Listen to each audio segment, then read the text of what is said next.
ทุกคนเนาะมือแรงของเดือน3อันนี้นะ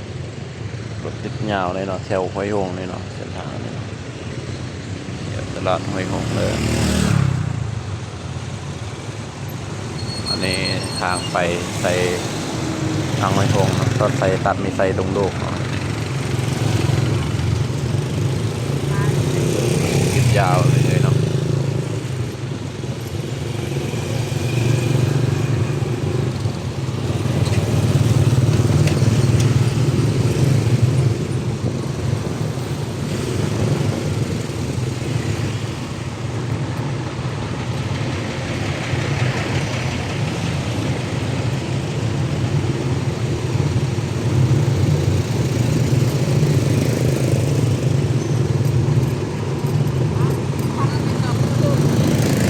รถติดยาวเป็นหลายกิโลเลยเนาะ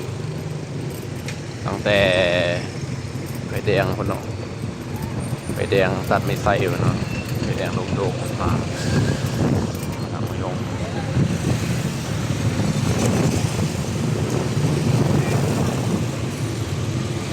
วงนี้เป็น4 โมงครึ่งเนาะเพราะว่าเป็นวงเลิกการเนาะเลิกการเลิกเวียกเลิกงานเนาะก็สิประมาณนี้เนาะยาว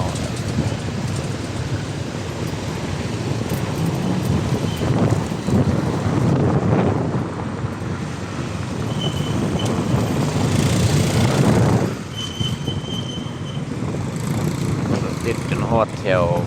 หนองท่าพี่น้อง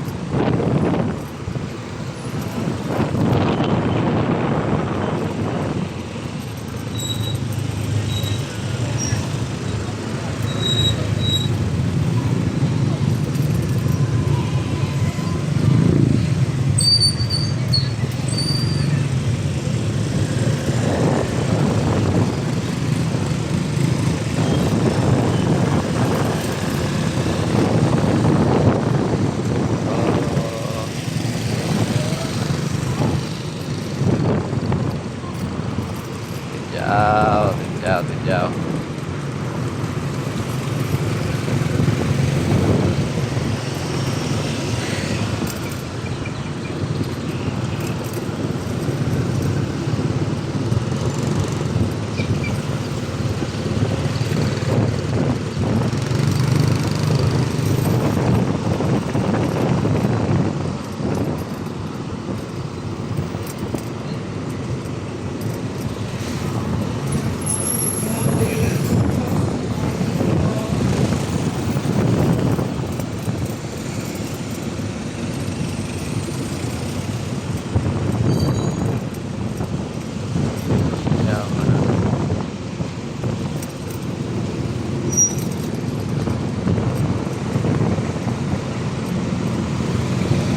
รถติดตั้งแต่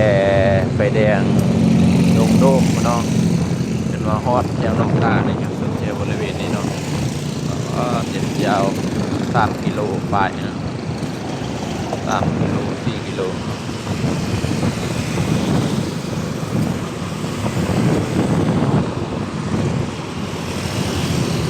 เพราะว่าเป็นช่วงเลิกเบียกเนาะ4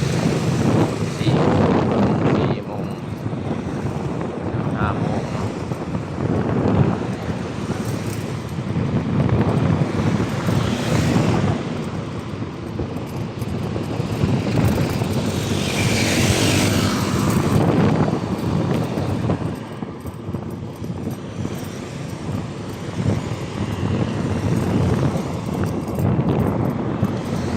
เดี๋ยวนี้ก็แถวหนองทานเนื้อแล้วก็แนวดอนแดงอะไรแบบนี้เนาะก็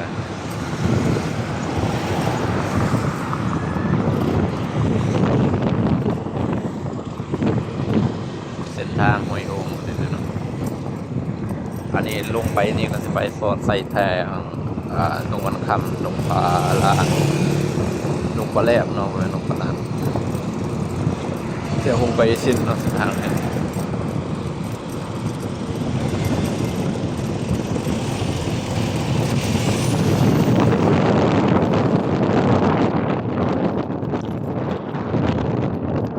งานเล็ก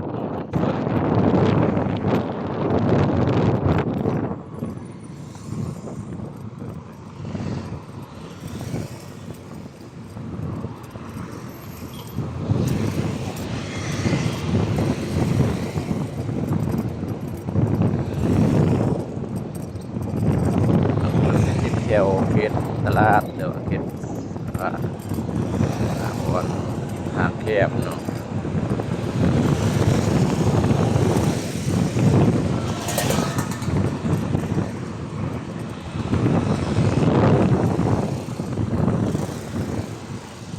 ไป